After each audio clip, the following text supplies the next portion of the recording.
Hello, welcome to this video where today I'm going to show users that have a LifeQuote account will be able to pass any quotes through XPM over to LifeQuote.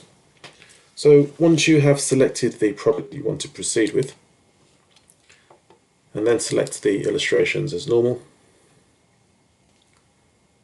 Once you've generated your documents, downloading those, and then also selected your demands and needs, you have the apply option. Now by selecting apply, you have two options.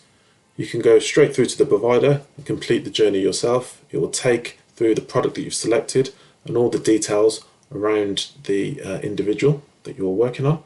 Or alternatively, you can select admin service via LifeQuote. So what that will do is they'll pick up the quote from yourself and continue the journey, get in contact with your clients, get the necessary details, and complete the journey on your behalf.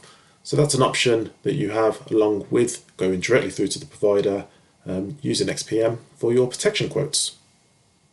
Thank you.